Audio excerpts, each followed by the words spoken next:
Management एक कला है। अच्छा, आर्ट किसको कहेंगे?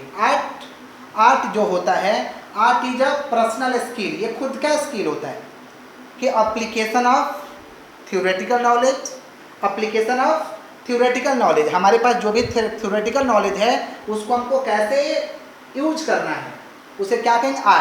आर्ट ये पर्सनल स्किल है। अलग अलग व्यक्ति के पास अलग अलग आर्ट होता है, समझ पा रहे हैं? तो आर्ट इज कौन सा स्किल? Personal skill. ये पर्सनल स्किल है, इसके लिए थ्योरेटिकल नॉलेज तो चाहिए ही चाहिए, प्रैक्टिकल नॉलेज भी चाहिए, दोनों चाहिए। तो मैनेजमेंट क्या है? आर्ट है। आर्ट को करने के लिए दो चीज़ का होना जरूरी है, आपके अंदर थ्योरी का तो ज्ञान होना ही चाहिए और आपके अंदर पर्सनलाइज एप्लीकेशन होना चाहिए। तो वैसे ही मैनेजमेंट को करने के लिए नॉलेज तो चाहिए, पर्सनल स्किल भी चाहिए और प्रैक्टिस भी चाहिए, तभी आप मैनेजमेंट को कर पाइएगा, नहीं तो आप मैनेजमेंट को कर नहीं पाइएगा। तो मैनेजमेंट हम आर्ट कैसे बोल सकते हैं? आर्ट को करने के लिए क्या चाहिए आपके पास? पर्सनल स्किल होना चाहिए, थ्योरेटिकल नॉलेज होना चाहिए, प्रैक्टिकल नॉलेज होना चाहिए, तीनों होना चाहिए आर्ट को करने के लिए। वैसे ही मैनेजमेंट को करने के लिए भी तीन चीज़ का होना जरूरी है। तो मैनेजमेंट को भी क्या कह सकते हैं? आर्ट है, क्योंकि आर्ट वाला जो गुण है मैनेजमेंट में अवेलेबल है। समझ पा रहे हैं? सभी लोगों को मैनेज करने का काम को अपना अपना पर्सनल स्किल होता है। थ्योरेटिकल नॉलेज तो वही रहता है, बट खुद का अपना अपना पर्सनलाइज स्किल होता है, पर्सनल स्किल होता है। समझ पा रहे हैं? उसे क्या कहेंगे आपका? कि मैनेजमेंट एज एन आर्ट। क्यों? क्योंकि आर्ट का जो भी गुण होता है वो सारा का सारा मैनेजमेंट में अवेलेबल है। तो मैनेजमेंट को हम क्या कह सकते हैं? आर्ट। आगे बढ़ते हैं। अब नेक्स्ट क्वेश्चन है कि मैनेजमेंट एज अ प्रोफेशन, क्या मैनेजमेंट प्रोफेशन है? यस, हम लोग क्लास 11 में पढ़ के आए हैं, प्रोफेशन मतलब पेशा। प्रोफेशन को करने के लिए तीन चीज़ का होना जरूरी है। स्पेशलाइज नॉलेज तो भाई भयंकर रूप वाला होना चाहिए। स्पेशलाइज नॉलेज, स्पेशल स्किल, आपके पास खुद का ओन स्किल भी होना चाहिए और स्पेशल ट्रेनिंग, तीन चीज़ का होना जरूरी है। और मेंबर ऑफ प्रोफेशनल एसोसिएशन, कोई प्रोफेशनल एसोसिएशन का आपको क्या बनना पड़ेगा? मेंबर। तो आपको कहेंगे प्रोफेशन। तो भाई मैनेजमेंट कैसे प्रोफेशन है? क्योंकि प्रोफेशन का जो गुण होता है वो मैनेजमेंट में अवेलेबल है, इसलिए हम क्या कहेंगे? Management as a profession. जैसे प्रोफेशन को करने के लिए स्पेशलाइज नॉलेज चाहिए, वैसे ही मैनेजमेंट को करने के लिए भी specialise knowledge and formal training की आवश्यकता है, विशिष्ट ज्ञान और फॉर्मल ट्रेनिंग की आवश्यकता है। दूसरा, रेस्ट्रिक्टेड एंट्री, भैया प्रोफेशन में सब लोग नहीं आ सकते हैं, वैसे ही मैनेजमेंट करने सभी लोग नहीं आ सकते हैं। अच्छा बताइए, प्रोफेशन में सबको हम लोग आने देंगे तो भूचाल मच जाएगा। जैसे मान लीजिए कोई व्यक्ति, जैसे मान लीजिए डॉक्टर इलाज कर रहा है, अब मान लीजिए एक नॉर्मल जो 10 पास बच्चा है, 10 क्लास पास बच्चा है, वो बच्चा बोल रहा है कि हम भी जैसे डॉक्टर चिरफाड़ कर रहा है वैसे हम भी चिरफाड़ करेंगे, क्या उनको करने दिया जाएगा? क्या उनको नॉलेज है? नहीं।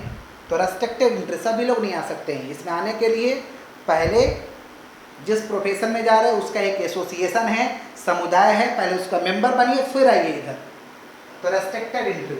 सर्विस मोटिव, प्रोफेशन वाले लोग सर्विस मोटिव होते हैं, तो भैया मैनेजमेंट को लिए तो सर्विस मोटिव भी, और प्रोफेशनल एसोसिएशन का मेंबर बनना होगा। प्रोफेशन के लिए प्रोफेशनल एसोसिएशन का मेंबर बनना होगा, वैसे ही मैनेजमेंट को करने के लिए प्रोफेशनल एसोसिएशन का मेंबर बनना पड़ेगा। जैसे बहुत सारा इंस्टीट्यूट अभी कोर्स करा रही है, MBA BBA सुने हैं ना, तो प्रोफेशनल एसोसिएशन का आपको मेंबर बनना पड़ेगा। तो मैनेजमेंट क्या है? प्रोफेशन, क्योंकि प्रोफेशन वाला लक्षण मैनेजमेंट में पाया जाता है, तो मैनेजमेंट को हम क्या कह सकते हैं? प्रोफेशन। क्योंकि मैनेजमेंट को करने के लिए भी specialise body of knowledge and formal training कर सकता है। रेस्ट्रिक्टेड इंटरेस्ट सभी लोग नहीं कर सकते भैया मैनेजमेंट। सर्विस मोटिव, सेवा देना उद्देश्य है, आप किसी काम को मैनेज कर रहे हैं, ठीक ढंग से चला रहे हैं तो आप तो सेवा ही दे रहे हैं ना, सर्विस मोटिव।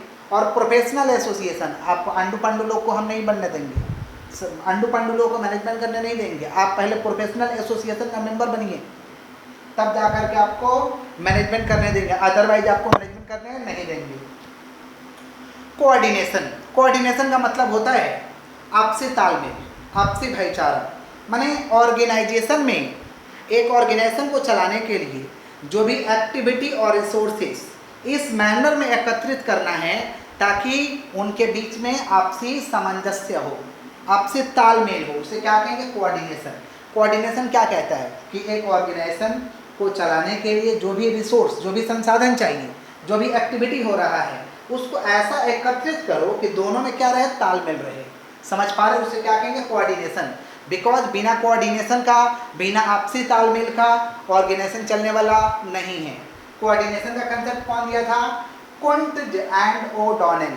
कुंटज एंड ओडॉनेल कौन दिया था कोऑर्डिनेशन का कंसेप्ट?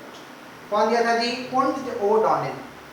कोऑर्डिनेशन को कहते हैं the essence of management. Management का ये सार तत्व है, महत्वपूर्ण तत्व है। तो कोऑर्डिनेशन को क्या कहते हैं? Coordination is the essence of management. Management का ये क्या है? महत्वपूर्ण तत्व है, महत्वपूर्ण हिस्सा है।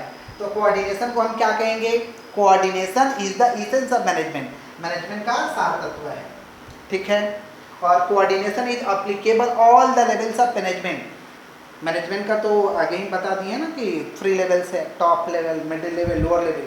तो कोऑर्डिनेशन जो है सारे लेवल्स पे अप्लाई होता है। Coordination is applicable on the all the levels of management. अब एक क्वेश्चन पूछा जाता है, पीटर ड्रकर का एक सेंटेंस है, without human factors all the factors of production useless. बिना ह्यूमन फैक्टर्स का कुछ भी आप प्रोडक्शन कर लीजिए, सारा का सारा यूजलेस है, बेकार है। अगर आपके पास ह्यूमन फैक्टर नहीं है और सब कुछ है तो आपका प्रोडक्शन होने वाला नहीं है, वो बेकार है। समझ पा रहे हैं? This statement is given by Peter Drucker.